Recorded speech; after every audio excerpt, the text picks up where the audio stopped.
Most people misuse use reference in React. Let me explain what it actually does. In React, we usually use state to store values, but state cause a re-render. Sometimes we don't want that. We want React to remember a value without re-rendering the component. That's where useReference comes in.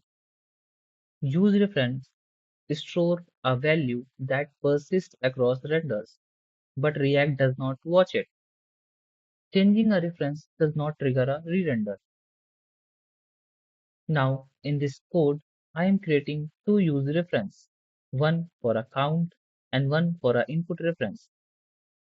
Now, I am just rendering the count in a toast, and we have a button on which we will click. It will focus me on the input.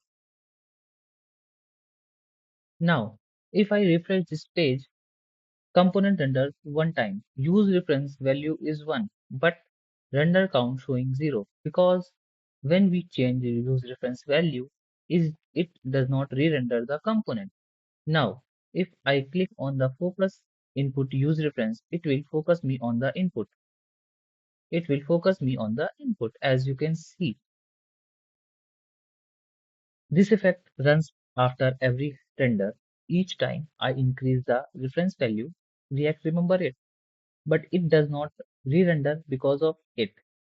References are not for rendering UI, they are for storing values React does not need to track.